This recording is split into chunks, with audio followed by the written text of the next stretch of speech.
Prime, podcast for curious mind.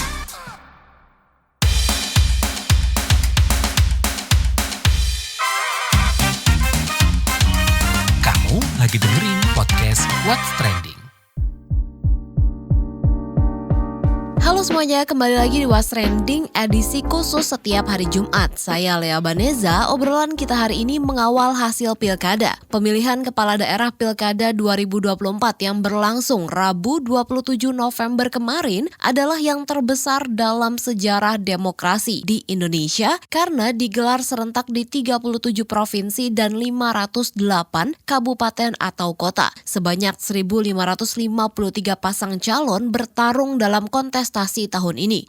Mereka yang akan memimpin selama 5 tahun ke depan adalah yang memperoleh suara terbanyak dari rakyat. Perhitungan suara dan rekapitulasi suara pun dimulai usai pemungutan suara selesai. Meski sudah beredar banyak hasil quick count dari berbagai lembaga, tapi kita masih menunggu nih hasil dari Komisi Pemilihan Umum KPU. KPU punya waktu hingga 16 Desember 2024 untuk menyelesaikan rekapitulasi suara dan menetapkan pasangan calon terpilih. Gubernur dan wakil gubernur terpilih akan dilantik pada 7 Februari 2025. Sementara wali kota, wakil wali kota, serta bupati, wakil bupati terpilih akan dilantik pada 10 Februari 2025. Presiden Prabowo Subianto menggunakan hak pilihnya di TPS dekat rumahnya di Bukit Hambalang, Desa Bojongkoneng, Kabupaten Bogor, Jawa Barat. Usai menyoblos di hadapan awak media, Prabowo menekankan bahwa dalam pemilu tentu ada yang menang dan kalah. Yang menang, kata dia, harus bisa jadi pemimpin untuk semua, harus bekerja untuk rakyat. Milih siapa? Rahasia. Ya bagus ya. Baguslah, lancar semuanya, baik semuanya, ya silakan. Pemilihan ya terserah rakyat, milih yang baik, ya bagus semua. Ya setiap pemilihan kan pasti ada yang menang, ada yang kalah. Ya harus kerjasama, ya yang menang harus menjadi pemimpin untuk semua, yang kalah harus bekerja sama. Ya. Yang penting melayani rakyat, bekerja untuk rakyat, saya kira itu. Ya, saya mantap, masih ada acara-acara lagi tapi. Oke? Ya, kita punya sistem yang baik, sistem sudah berjalan, kita sudah melaksanakan berkali-kali ya. Ini bukan yang pertama kali, sudah pemilihan berkali-kali. Saya kira kita sudah matang, diakui. Pasti ada yang baik, ada yang kurang, ya kita perbaiki semua. Oke? Ia menilai pilkada serentak kali ini berjalan cukup baik karena masyarakat telah berulang kali mengikuti pemilu. Usai mencoblos, kita semua menantikan hasil rekapitulasi suara dari KPU. Apakah peran rakyat hanya sampai di sini sebatas memberikan suara kepada calon pemimpin yang dikehendakinya? Nah, inilah yang mau kita obrolin bareng news editor KBR Wahyu Setiawan usai jeda. Tolong! Ada apa MJ? Spider-Man tolong, tangkepin orang ini. Loh, kenapa? Aku habis kena tipu investasi bodong nih. Sekarang aku bangkrut. Kosanku bakal nunggak 3 bulan. Oh alah, pasti belum dengerin Uang Bicara ya? Uang bicara? Apa itu? Podcast ekonomi dan literasi finansial dari KBR Prime. Narasumbernya kredibel dan topiknya cocok banget buat anak muda kayak kita. Ada juga nih, topik biar gak ketipu investasi bodong. Oh iya, aku dengerin deh. Tapi kamu mau kan nangkep penjahatnya? Siap, apa sih yang gak buat kamu? Uang Bicara, menavigasi kamu supaya tetap cuan dari KBR Prime. Balik lagi di What's Trending edisi khusus yang hadir setiap Jumat. Topik kita kali ini mengawal hasil pilkada. Nah, kita udah bareng news editor KBR Wahyu Setiawan. Hai Wahyu. Halo Lea. Wahyu, kemarin nyoblos kan? Oh iya dong, menggunakan hak pilih di Pilkada 2024 ya. Dan sedikit cerita aja sih Le. Kok saya merasa kemarin saat nyoblos antriannya nggak sepanjang saat Pilpres ya. Oh, sama-sama. Di tempatku juga nggak serame pas Pilpres kemarin ya. Jadi kemarin tuh datang ya nggak sampai 5 menit sudah dipanggil ke bilik suara. Waktu di Pilpres itu hampir 15 menit kali ya. Oke. Hingga sampai ke bilik suara gitu sih. Excitementnya nggak sebesar pada saat Pilpres kemarin gitu ya. Atau mungkin pembagian jadwalnya udah tepat ya. Jadi jam Oke. segini udah rata pembagiannya. Oke, nah tapi Wahyu sendiri ini mengalami kebimbangan nggak sih untuk memilih para calon kepala daerah yang bertarung di daerah Wahyu gitu? Dan gimana nih kamu menentukan pilihannya?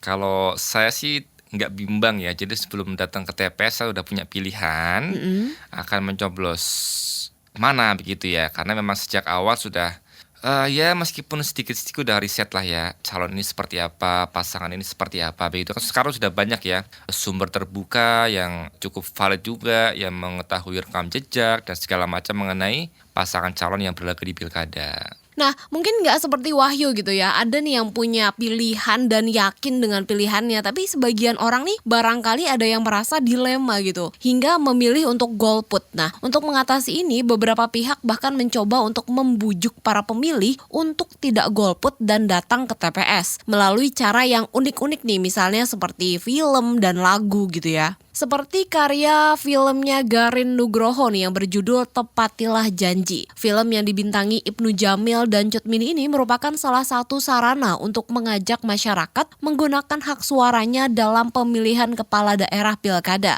Selain film, ada juga nih band asal Kulon Progo, Kula and Friends, yang menciptakan lagu berjudul Kulon Progo Jangan Golput. Lagu ini bertujuan mengajak warga Kulon Progo, Yogyakarta datang ke TPS. Tapi memang perkara untuk menentukan pilihan itu bukan hal yang mudah, Wahyu. Kalau tidak jeli atau asal pilih aja nih, bisa-bisa kita tuh mendapat pemimpin yang bukannya membawa kemajuan, justru bawa keterpurukan. Nah, kamu ada kekhawatiran gak sih soal ini?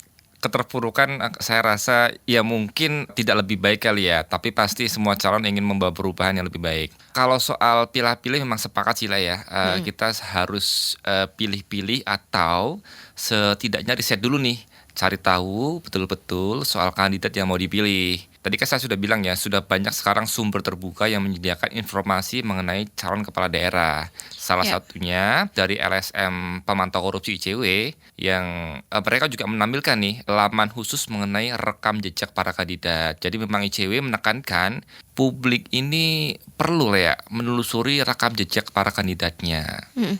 Nah, hasil penelusuran ICW ini menemukan sedikitnya 138 kandidat dalam Pilkada 2024 diduga terkait kasus korupsi. Jumlah tersebut tersebar dari calon gubernur dan wakil gubernur, wali kota, wakil wali kota, serta bupati dan wakil bupati. Nah, ratusan kandidat itu yang terkait korupsi ya, ada yang tersangka, terdakwa, terpidana, saksi, terlapor, dan yang disebut dalam persidangan.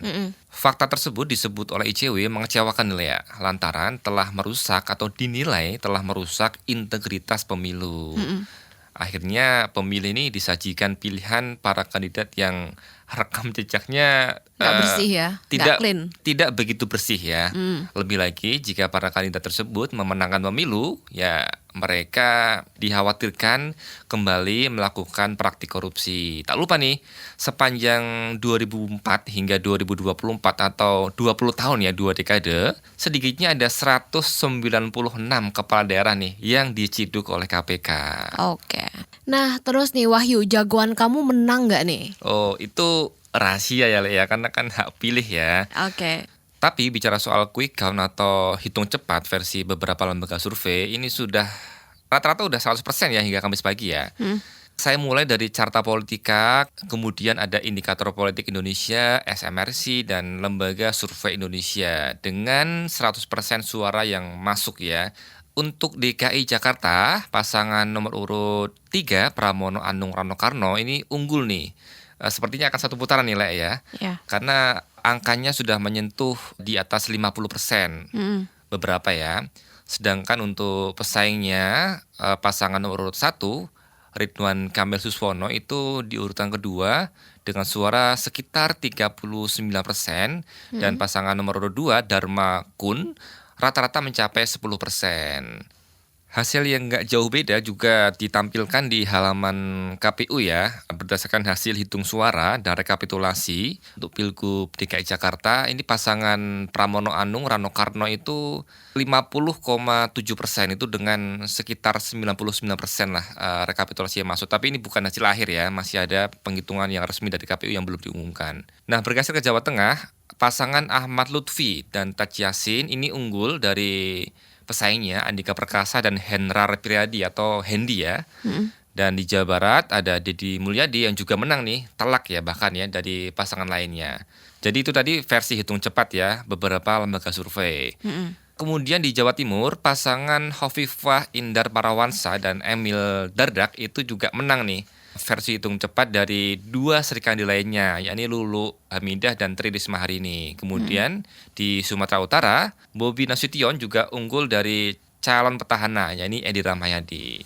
BTW kan kemarin ada beberapa daerah nih yang punya calon tunggal tuh Wahyu. Ini apa kabar nih? Ada update-nya nggak sih? Iya, ada 37 daerah ya yang memiliki pasangan tunggal ya, calon tunggal atau melawan kotak kosong.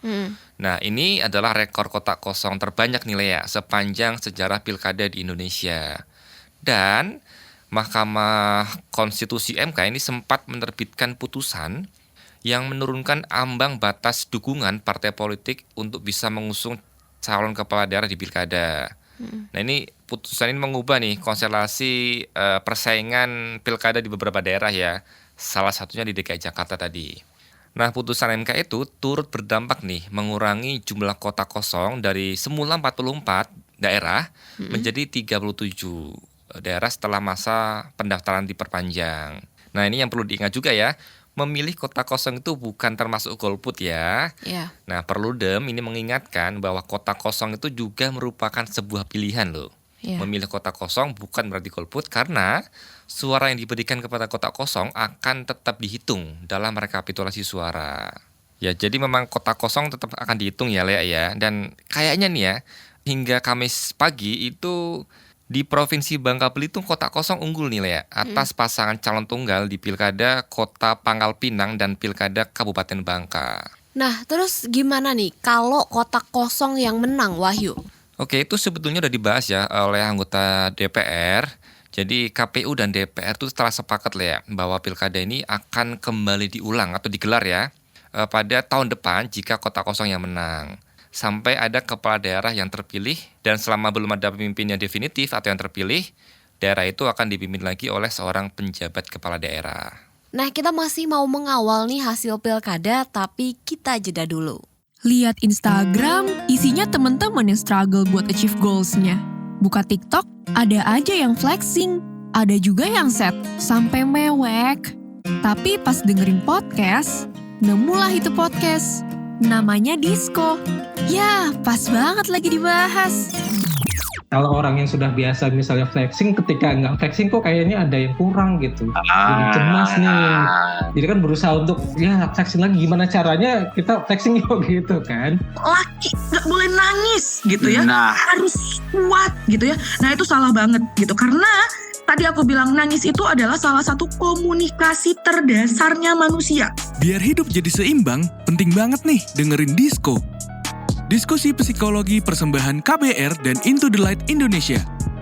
Yuk hapus stigma, peduli sesama, sayangi jiwa. Disco, diskusi psikologi bisa disimak di kbrprime.id dan platform mendengarkan podcast lainnya. KBR Prime, podcast for curious mind. Masih bareng Wahyu Setiawan, news editor KBR, Lea masih ngebahas soal hasil pilkada nih. Nah, Wahyu, abis nyoblos sekarang apa nih peran kita selain mungkin liatin hasil-hasil quick count gitu ya?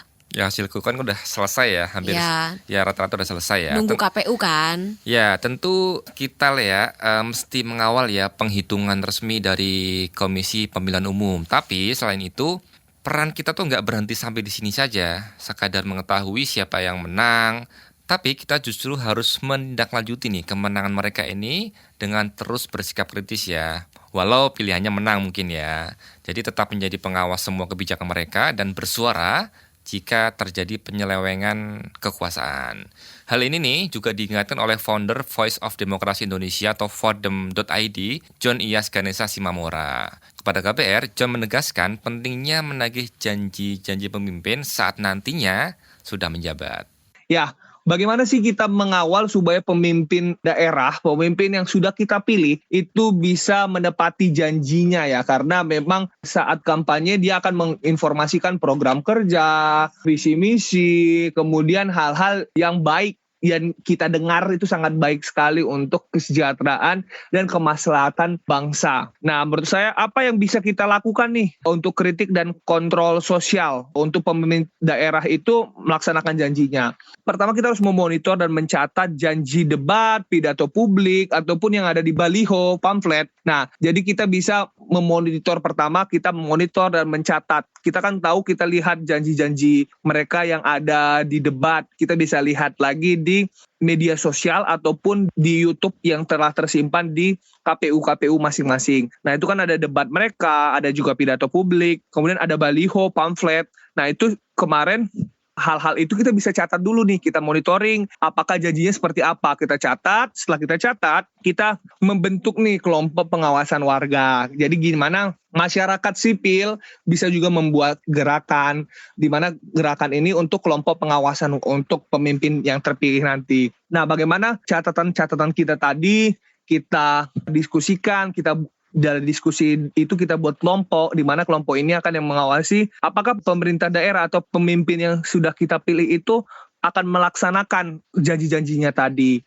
Nah, jadi ketika nanti sudah rekapitulasi dan sudah dilantik pemimpin daerah, kita lihat nih kinerjanya seperti apa dalam 100 hari ataupun berapa hari. Nah, setelah kita udah buat kelompok, kita melakukan advokasi melalui media dan mungkin bisa dibuat dalam platform digital, blog, ataupun medsos. Nah, kita bisa suarakan juga nih kepada masyarakat-masyarakat yang ada di luar yang ingin mau bergabung ataupun mempunyai informasi-informasi apakah sudah melaksanakan janji atau tidak pemimpin yang kita pilih, itu bisa melaporkan di platform digital atau berbasis blog atau berbasis web. Nah, itu bisa dikumpulkan data-data ataupun apa aja sih realisasi yang sudah dikerjakan. Nah, kita juga bisa menggunakan nih teman-teman jalur formal. Kita bisa melaporkan ke lembaga swadaya masyarakat, LSM atau NGO seperti Jatam, isu lingkungan itu Jatam, Walhi, dan organisasi NGO seperti untuk KPK itu seperti ICW untuk korupsi. Dan kita juga bisa menggunakan jalur formal seperti ORI, tadi saya sampaikan, untuk kita dirugikan atas pelayanan publik, ke BPK karena ada anggaran dana yang tidak sesuai dengan realisasi, perencanaan. Kemudian bisa melaporkan kepada KPK apabila tidak ada penyalahgunaan kerugian negara, dan lembaga-lembaga lain seperti polisi, kejaksaan, apabila tidak menyalahi wewenang ataupun mandat mereka. Tapi bisa nggak sih itu semua dilakukan dengan memanfaatkan teknologi, Wahyu? Ini kan zaman sekarang itu kan ya media sosial gitu kan, bisa jadi corong gitu. Iya, pengaruhnya cukup besar ya sekarang media sosialnya. Dan ini juga diusulkan oleh John. Nah, kita juga bisa nih teman-teman untuk setelah melakukan monitor tadi, mencatat, membentuk kelompok, melakukan advokasi di media dan teknologi, menggunakan jalur formal juga, kita bisa kampanye untuk transparansi dan akuntabilitas, di mana kita menyuarakan, mendorong pemerintah untuk memberikan transparansi dan akuntabilitas. Sudah sejauh mana nih dana negara digunakan oleh pemerintah? Itu mungkin disampaikan di dalam media sosial, di website, bagaimana realisasi anggaran yang sudah digunakan, berapa persen, misalnya APBD kita berapa triliun atau berapa miliar. Nah, itu bisa kita lihat, kita mengajak pemerintah untuk menginformasikan berapa realisasi anggaran, berapa anggaran itu digunakan untuk apa saja. Karena memang ada kan namanya informasi publik dan ada informasi yang tidak boleh. Nah, kalau terkait kegiatan apa yang sudah digunakan itu boleh diinformasikan oleh pemerintah. Kita mengajak nih pemerintah untuk menginformasikan, karena kita tahu dana itu adalah dana dari rakyat, dan dana itu harus diketahui juga rakyat digunakan untuk apa nih uang negara. Nah, itu juga partisipasi dalam forum publik itu sangat juga kita sampaikan, kita laksanakan. Karena kan kita tahu ada musyawarah perencanaan dalam pembangunan atau musrenbang tersebut. Nah, kita ikut aktif, turut aktif, memberikan kritik, memberikan saran, membangun untuk perencanaan pembangunan di daerah kita itu semakin berkembang dan semakin maju. Kemudian kita juga bisa menggunakan mekanisme hukum nih, teman-teman. Kita bisa melalui polisi, KPK, kejaksaan, apabila terjadi penyalahgunaan kekuasaan. Nah, kita juga bisa selanjutnya, kita bisa juga melakukan kolaborasi dengan media independen. Kita melakukan investigasi dan publikasi laporan janji kampanye dengan mereka sudah melakukan realisasi ataupun tidak. Jadi media-media independen itu yang tidak terafiliasi partai politik ataupun pemimpin daerah tadi, kita bisa gunakan data-data yang kita dapatkan tadi dari kelompok masyarakat atau kelompok pengawasan melalui website tadi yang saya sampaikan, dan kita sudah melakukan kegiatan juga ikut musrenbang, ikut melakukan mengajak pemerintah untuk memberikan laporan kinerjanya, melakukan jalur formal, jalur hukum. Kita sampaikan nih, kita sudah melakukan banyak hal di media independen yang ada. Kemudian kita bisa melakukan peningkatan juga, karena supaya semakin banyak orang paham dan semakin banyak orang tahu bahwa ada gerakan sosial untuk melakukan, menginformasikan dan mengajak untuk janji-janji politik itu dilaksanakan. Nah, kita ajak tuh masyarakat untuk bergabung dan menginformasikan ke advokasi melalui media berbasis web itu apabila ada hal-hal yang tidak sesuai dengan janji politiknya. Kemudian pemberdayaan pemilu mendatang. Jadi hasil evaluasi, hasil kritik dan saran kita selama 5 tahun kita sudah menjalankan ada 10 tindakan tadi. Pertama yang memonitor dan mencatat janji debat, pidato Pulbido dan Babliho. Yang kedua membentuk kelompok pengawasan warga. Ketiga advokasi melalui media berbasis web. Keempat itu menggunakan jalur formal. Kelima kampanye untuk transparansi dan akuntabilitas. Keenam partisipasi dalam forum publik. Yang ketujuh menggunakan mekanisme hukum. 8 kolaborasi dengan media independen, 9 peningkatan literasi politik dan masyarakat, dan yang terakhir 10 kita membuat catatan, mungkin bisa menjadi catatan merah atau hasil evaluasi kepada pemimpin daerah. Jadi apabila pemimpin daerah itu tidak menjalankan janji-janji pada saat kampanye dan saat pilkada kemarin, itu menjadi dasar kita untuk bagaimana masyarakat itu diedukasi bahwa pemimpin ini layak atau tidak untuk dipilih selanjutnya. Bakal ngaruh emangnya? Mesti optimis atau pesimis nih Wahyu? Ya, yang jelas John sih mengingatkan ya, di era sekarang yang serba digital, media sosial apalagi ya, masyarakat ini punya power yang begitu kuat ya. Seperti apa? Coba kita dengarkan. Nah, sebenarnya masyarakat itu sangat menjadi tonggak tertinggi, di mana dia menjadi dalam sebuah piramida itu masyarakat itu ada di utama. Yang menjadi demokrasi itu adalah masyarakat yang memilih secara langsung. Makanya disebut demokrasi, karena demokrasi itu adalah pemerintahan dari rakyat, oleh rakyat, dan untuk rakyat. Dan itu disampaikan oleh Abraham Lincoln. Nah, kita ketahui kekuatan sebagai pemilih atau electoral power, masyarakat adalah pemegang mandat dalam sistem demokrasi. Pemimpin daerah seperti kepala daerah bergantung pada dukungan masyarakat untuk terpilih kembali. Jadi masyarakat ini menjadi piramida yang paling atas. Masyarakat dapat menggunakan ancaman hilangnya dukungan elektoral jika pemimpin tidak memenuhi janji kampanye mereka. Jadi masyarakat itu kan seperti saya bilang bisa membuat kegiatan-kegiatan gerakan untuk pemimpin yang terpilih itu memenuhi janjinya. Kemudian masyarakat itu mempunyai hak untuk menyuarakan kritik atau freedom of speech. Nah, jika pemimpin tidak memenuhi janji kampanye mereka bisa sampaikan tuh, pemimpin harus menyampaikan, dan ada kegerakan-gerakan sosial yang diswadayai oleh masyarakat. Nah, secara konstitusi seperti Undang-Undang 1945 pasal 28 itu menjamin hak masyarakat untuk menyampaikan pendapat baik secara langsung maupun melalui media digital. Kritik konstruktif yang berbasis data dapat menjadi alat untuk mengingatkan pemimpin akan tanggung jawab mereka, akan mandat yang mereka pegang. Nah, peran dalam pengawasan, partisipasi masyarakat dalam musyawarah pembangunan, rapat publik, pengawasan anggaran, memberikan ruang untuk terlibat aktif masyarakatnya. Nah, dukungan teknologi dan media sosial itu sangat diperlukan juga. Media sosial untuk memungkinkan masyarakat untuk menyuarakan kritik secara luas, membangun kesadaran, dan menciptakan tekanan publik kepada pemerintahan daerah. Kampanye daring yang viral dapat menarik perhatian media dan memaksa pemerintah daerah memberikan tanggapan atas janji-janji mereka. Kolaborasi dengan lembaga independen, masyarakat dapat bekerja sama dengan lembaga seperti Ombudsman, Komisi Informasi, LSM, NGO untuk memonitor, melaporkan, dan mengadvokasi isu-isu yang relevan. Mekanisme hukum juga kita gunakan, mekanisme hukum dan peraturan. Masyarakat berhak mengajukan gugatan warga negara atau citizen lawsuit atau melaporkan pemimpin daerah ke KPK, BPK, atau lembaga pengawas jika ada indikasi pelanggaran hukum. Undang-undang kita pun mengatur hak masyarakat untuk mendapatkan informasi publik, dan itu kita sampaikan bahwa ada informasi yang harus dibuka oleh pemerintah kepada masyarakatnya. Nah, melalui aksi damai juga petisi atau protes terorganisasi, melalui aksi damai, petisi atau Walaupun protes terorganisir, masyarakat dapat menciptakan tekanan yang memaksa pemimpin daerah untuk memperhatikan aspirasi dari mereka. Menurut saya kesimpulannya, masyarakat memiliki kekuatan besar untuk mengawasi pemimpin daerah, terutama jika mereka terorganisir, berbasis data, dan memanfaatkan hak-hak yang dijamin oleh hukum. Kekuasaan ini menjadi lebih efektif jika dilakukan secara kolektif dan dengan memanfaatkan berbagai platform komunikasi dan digital. Oke, yang jelas kita juga mau tahu nih gimana pendapat kamu dan mungkin peran kamu nih abis pilkada. Kalian bisa komentar soal ini, silakan ketik ya di kolom komentar yang tersedia di platform mendengarkan podcast kesayangan kamu. Was Trending hadir di KBR Prime, Spotify, dan Noise. Demikian Was Trending edisi Jumat, saya Lea Baneza dan News Editor Wahyu Setiawan, pamit. Sampai jumpa pekan depan. Bye!